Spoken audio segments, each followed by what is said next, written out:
Syarat kebangkitan rohani. 2 Tawari pasal 7 ayat 13-14.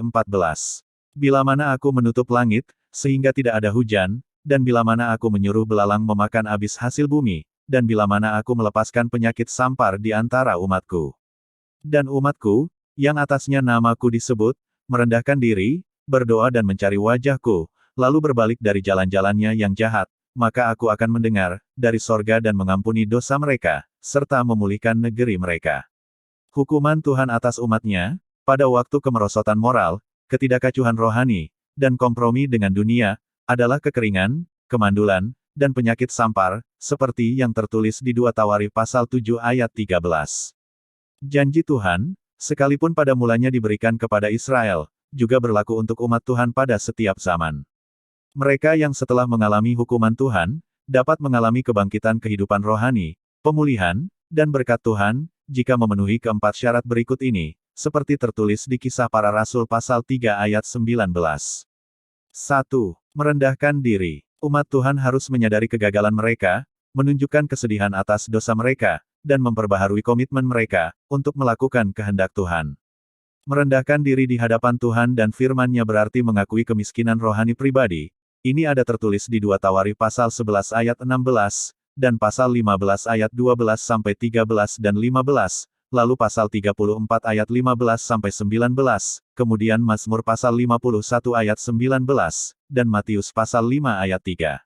2. Berdoa. Umat Tuhan harus berseru, dengan sungguh-sungguh, kepada Tuhan memohon kemurahan Tuhan, dan harus sepenuhnya bergantung kepada Tuhan, dan percaya bahwa Tuhan akan turun tangan. Doa itu harus sungguh-sungguh, dan tak berkeputusan, hingga Tuhan menjawab dari sorga. Ini bisa kita temukan di Lukas pasal 11 ayat 1-13, dan pasal 18 ayat 1-8, lalu Yakobus pasal 5 ayat 17-18. 3. Mencari wajah Tuhan. Umat Tuhan harus dengan tekun berbalik kepada Tuhan, dengan segenap hati dan mendambakan kehadiran Tuhan, dan bukan hanya sekedar ingin luput dari kemalangan, seperti yang tercantum di dalam 2 Tawari pasal 11 ayat 16, dan pasal 19 ayat 3, juga 1 Tawari pasal 16 ayat 11, lalu pasal 22 ayat 19, kemudian Yesaya pasal 55 ayat 6-7. 4. Berbalik dari jalan-jalannya yang jahat. Umat Tuhan harus sungguh-sungguh bertobat, dengan berbalik dari dosa-dosa mereka, dan semua bentuk penyembahan berhala, meninggalkan persesuaian dengan dunia, dan menghampiri Tuhan untuk menerima kemurahan, pengampunan, dan penyucian. Ini tertulis di 2 Tawari pasal 29 ayat 6-11, juga 2 Raja-Raja pasal 17 ayat 13, lalu Yeremia pasal 25 ayat 5, dan terakhir, Ibrani pasal 4 ayat 16. Apabila 4 syarat Tuhan di atas, bagi kebangkitan rohani, dan pemulihan sudah dipenuhi, maka janji Tuhan yang rangkap 3, mengenai kebangkitan rohani akan digenapi. 1. Tuhan akan mengalihkan murka-Nya dari umat itu, mendengarkan seruan mereka yang putus asa serta memperhatikan doa mereka, yaitu 2 Tawari pasal 7 ayat 15. Dengan kata lain, bukti kebangkitan rohani yang pertama, ialah bahwa Tuhan mulai mendengar, dan menjawab doa dari sorga, di 2 Tawari pasal 7 ayat 14-15, dan menunjukkan belas kasihan kepada umat-Nya, seperti yang ada di Mazmur pasal 85 ayat 5-8, dan pasal 102 ayat 2-3 dan 14, juga Yeremia pasal 33 ayat 3, dan Yoel pasal 2 ayat 12-13, dan ayat 18-19.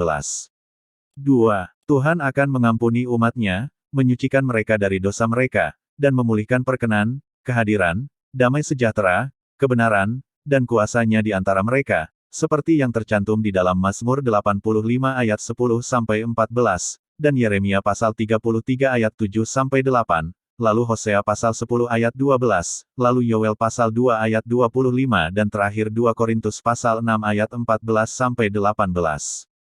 3. Tuhan akan memulihkan umat-Nya, dan negeri mereka dengan mencurahkan hujan, yaitu perkenan dan berkat jasmaniah, dan roh kudus yaitu, kebangkitan rohani, di antara umat perjanjian, dan di antara yang terhilang secara rohani, seperti yang tertulis di Mazmur pasal 51 ayat 14-15, lalu Hosea pasal 5 ayat 14 sampai pasal 6 ayat 3 dan 11, dan terakhir Yoel pasal 2 ayat 28 sampai 32. Marilah merendahkan diri, berdoa dan mencari wajah-Nya, lalu berbalik dari jalan-jalan kita yang jahat, maka Tuhan akan mendengar, dan mengampuni dosa kita, serta memulihkan kita. Semoga Tuhan Yesus memberkati kita semua. Amin.